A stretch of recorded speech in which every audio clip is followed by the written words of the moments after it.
सुखिनः सर्वे सन्तु निरामयाः सर्वे भद्राणि पश्यन्तु मा कश्चित् दुःखभाग् भवेत् मा कश्चित् दुःखभाग् भवेत् मा कश्चित् दुःखभाग् भवेत्।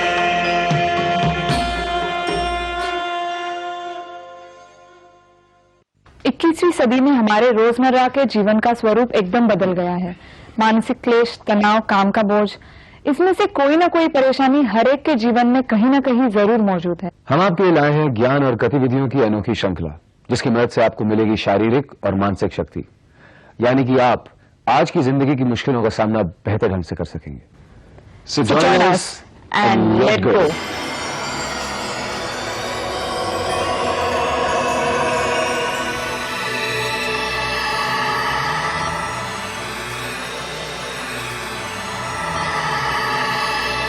ये योग की श्रृंखला हमने माननीय योगाचार्य श्री अवनीश तिवारी जी के मार्गदर्शन से तैयार की है। योगाचार्य तिवारी जी पिछले 40 वर्षों से योगाभ्यास और उसके फायदों पर अनुशोधन करते आए हैं। योगाचार्य तिवारी जी सारे भारत में लगातार योग शिविर आयोजित करते आए हैं, जिनके जरिए सैकड़ों लोगों को योग का लाभ प्राप्त हुआ है। तो आइए उनके साथ उनके अनेक भक्तों में शामिल होकर शुरू करते हैं अपना सफर संपूर्ण स्वास्थ्य की ओर योग के साथ।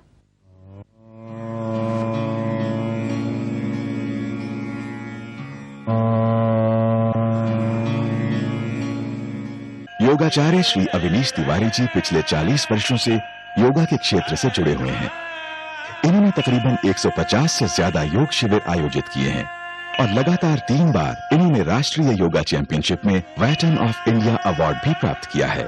योग आसनों द्वारा इन्होंने कई महान हस्तियों के रोगों का निदान किया है। इनका कहना है, जिस प्रकार दूध लेने से पहले बर्तन को साफ करना आवश्यक है, उसी प्रकार अच्छा जीवन जीने के लिए अपने शरीर और मन को रोजाना योग, ध्यान और प्राणायाम से साफ करना भी अति आवश्यक है। तो मिलिए योगाचार्य श्री अवनीश तिवारी जी से। भोजन करने की योग विधि। जमीन में आप बैठ जाएं, चौकड़ी मारकर पद्मासन में या सुखासन में। जब भी सुखासन में आप बैठते हैं, उस दौरान पैरों का जो ब्लड सर्कुलेशन आपके स्टमक की तरफ, आपके हार्ट की तरफ, आपके लीवर की तरफ होता है। उस दौरान स्टमक समुचित मात्रा में HCl को बाहर छोड़ता है, लीवर बाइल छोड़ता है, हमारे अंदर के सारे एंजाइम्स पैदा होना शुरू हो जाते हैं, क्योंकि जो सर्कुलेशन डाउनवर्ड आपका हो रहा है वह अपवर्ड होना शुरू हो जाता है। तो पहली बात, पाचन संस्थान को स्वस्थ करने के लिए आप भोजन बैठ के करें। जब जब भोजन खड़े होकर आप करते हैं तो स्टमक आपके नीचे झूल जाता है। तो जैसे भोजन आप करते हैं तो अमाशय में दबाव पड़ता है, दबाव पड़ने से आपके पेट में भारीपन आता है, और जैसे ही आप बैठकर भोजन करते हैं तो अमाशय का भारीपन कम हो जाता है। तो वजन को कम करने के लिए, यदि पेट को कम करना है, वजन कम करना है, तो वजन कम करने के लिए आप जमीन में बैठ के भोजन करें। आपके भोजन में फर्क आएगा, पाचन में फर्क आएगा, पेट आपका साफ होगा, पेट में गैस कम बनेगी और वजन में कमी भी होगी।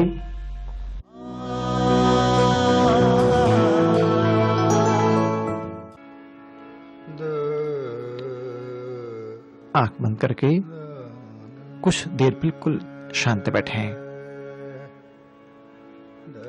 अब है उद्यान बंद। पेट के कब्जे को दूर करने के लिए, गैस को शांत करने के लिए पूरी श्वास को बाहर निकालकर पेट की संपूर्ण मांसपेशी को अंदर खींचें और अब पेट को अंदर बाहर चलाइए। यह है अग्निसार क्रिया। अग्निसार क्रिया से आपका पाचन संस्थान स्वस्थ होगा। दूसरी बात, कब्ज आपकी दूर होगी, पेट बढ़िया साफ होगा। इसको नियमित अभ्यास करने से कभी भी हृदय रोग की समस्याएं आपको नहीं होंगी। जब आप शौच से आते हैं, पेट साफ करके सुबह आते हैं, उस दौरान इस क्रिया को आप 10 से लेकर 20 बार करिए।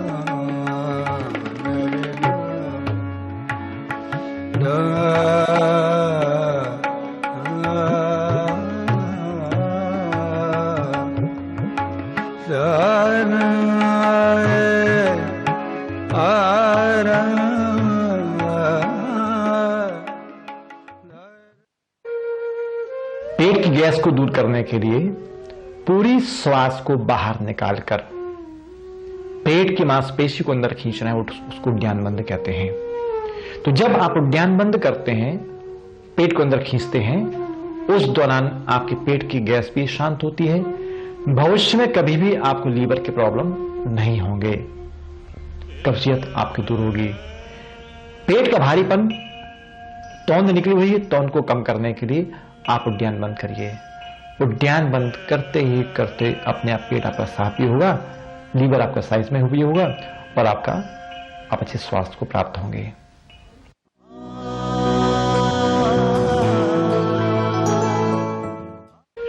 हरिओम। अपच, लीवर में सूजन, गैस का बनना, इसको दूर करने की विधि। गवार पाठे का गूदा एक जंगली पौधा है, गवार पाठा। गवार पाठे के गूदे को निकालकर उसको आप खा लीजिए, पेट आपका बढ़िया साफ होगा, कब्ज आपकी दूर होगी, लीवर आपका साइज में रहेगा। अच्छा, उस गूदे को आप त्वचा में रगड़िए, उसकी मसाज करिए। मसाज करते ही करते आपकी त्वचा निखर जाएगी।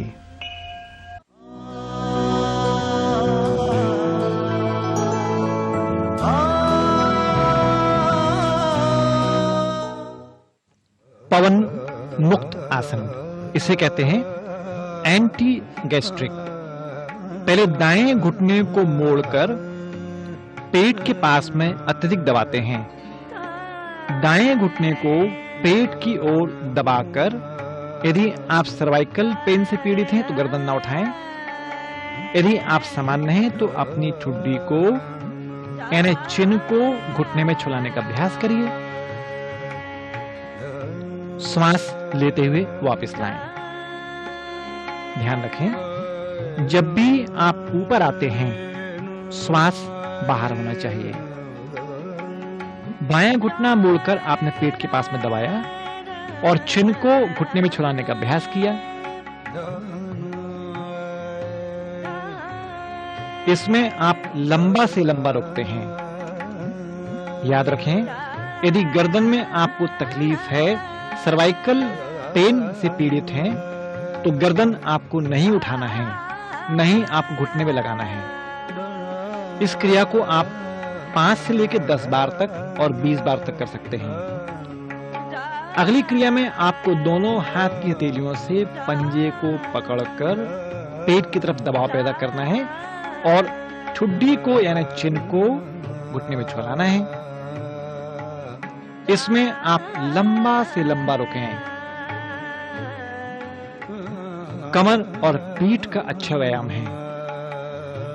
धीरे धीरे आहिस्ता आहिस्ता वापस आएं। योग की संपूर्ण क्रियाओं को बहुत धीरे धीरे करें। ज्यादा दबाव, ज्यादा खिंचाव आप न दें। यदि कभी तकलीफ बढ़ जाती है तो उस क्रिया को कुछ समय के लिए बंद कर दें। दाएं पैर से बाएं पैर से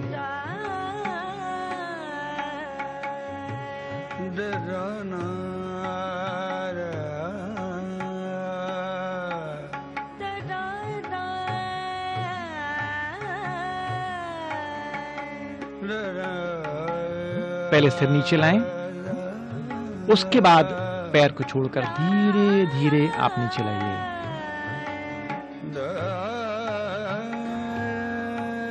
अब यही क्रियाएं आपको दोनों पैरों से एक साथ, दोनों घुटने पेट की तरफ दबाव देते हुए पहले दबाते हैं और चिन को यानी ठुड्डी को घुटने में छुलाते हैं। आसन की तमाम क्रियाओं में नेत्र बंद होना चाहिए। पैर आहिस्ता आहिस्ता वापस लाएं।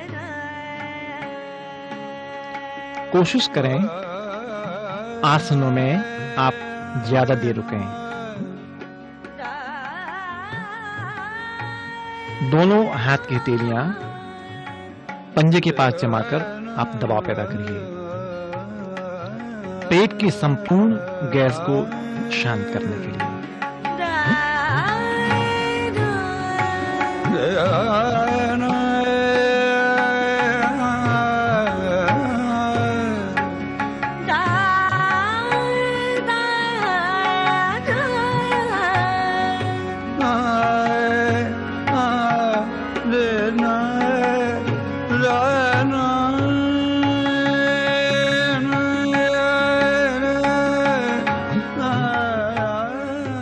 दोनों घुटने फिर से मोड़कर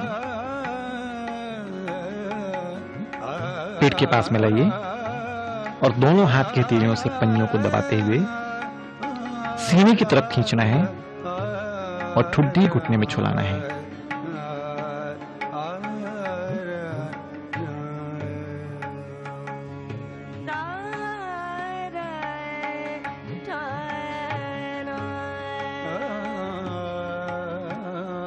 श्वास लेते हुए वापस ले आए।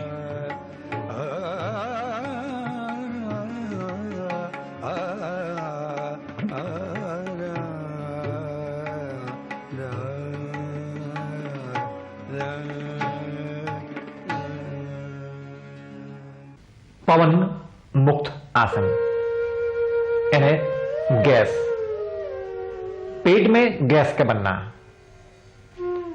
जब आप दाएं घुटने को मोड़कर पेट के पास में दबाव देते हैं तो आपकी आंतों पर दबाव पड़ता है। आंतों में आपके 3 कॉलम्स हैं, असेंडिंग कॉलम, डिसेंडिंग कॉलम और ट्रांसवर्स कॉलम। इन कॉलम में जब मल जमा हो जाता है तो पेट में गैस सड़ती है, छोटी आंतों में गैस सड़ती है। धीरे धीरे वहां पर आपके ट्यूमर होने की संभावना हो जाती है। उस वजह से आपको कभी कभी कॉलन कैंसर हो जाते हैं। तो कॉलन कैंसर का सबसे बड़ा कारण है आपकी आंतों में मल का जमा होना, अत्यधिक गैस का बनना और बदबूदार गैस निकलना, मतलब अंदर मल सड़ रहा है। जब आप पवन मुक्त आसन की क्रिया करते हैं, इस क्रिया को करने से आपका कब्ज दूर होता है, पेट बढ़िया साफ होगा। पेट की गैस को खत्म करने के लिए यह क्रिया बहुत लाभकारी है। टोन भी कम होती है, जांघ का भार भी कम होता है। इसे एक पैर से और दोनों पैर से करते हैं। जब दोनों पैर से आप करते तो आपके डायफ्राम में दबाव पड़ता है, कमजोर हृदय मजबूत बनता है, शक्तिशाली बनता है।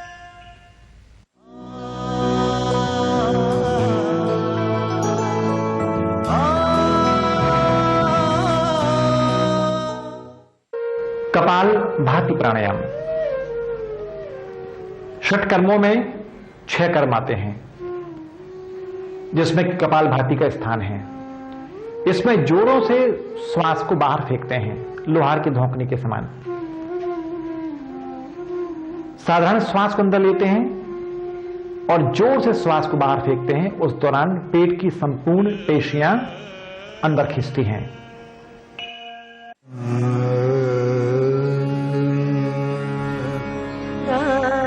कपालभाति प्राणायाम, इसमें जोरों से श्वास को बाहर फेंकते हैं, लोहार की धौंकनी के समान।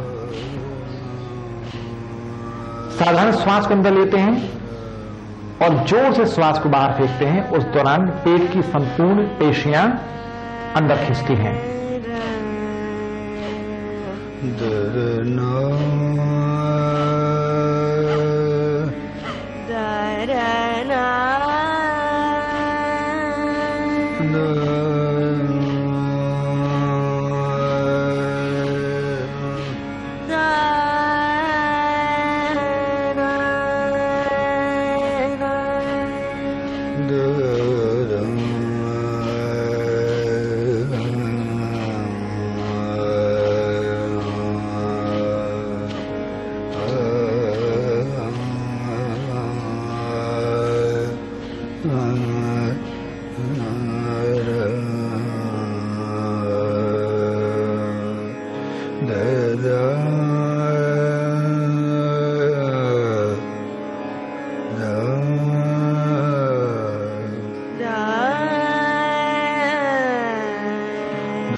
पहली बात, पेट की तमाम पेशियों पर दबाव पड़ता है तो कब्ज आपकी दूर होती है। यदि आपको साइनस का प्रॉब्लम है, म्यूकस फॉर्मेशन यदि यहां हो चुका है, उस म्यूकस को खत्म करने के लिए भी यह क्रिया लाभकारी है। यदि माइग्रेन की तकलीफ आपको है, आधा सीसी का दर्द यदि आपको होता है, उसमें भी यह क्रिया लाभकारी है। सबसे काम की बात, कपालभाति प्राणायाम करने से वजन में शीघ्र कमी आती है। यदि आप प्रतिदिन कपालभाति प्राणायाम का प्रयोग 50 बार से स्टार्ट करते हैं, 50 प्रति सप्ताह 100, 200, 500 तक करते हैं, तो आपके वजन में 500 ग्राम से लेकर 5 किलो तक का फर्क 1 महीने में आता है। तो वजन को नियंत्रित करने के लिए यह प्राणायाम की क्रिया लाभकारी है। दूसरी बात, कपाल मतलब स्कल होता है, भाती उसको खाली करना। तो जब आप इस प्राणायाम का प्रयोग करते हैं तो दिमाग के तमाम तनाव कचरा आपका बाहर निकल जाता है। तो इस प्राणायाम को करते ही करते आपके तनाव दूर भी होते हैं।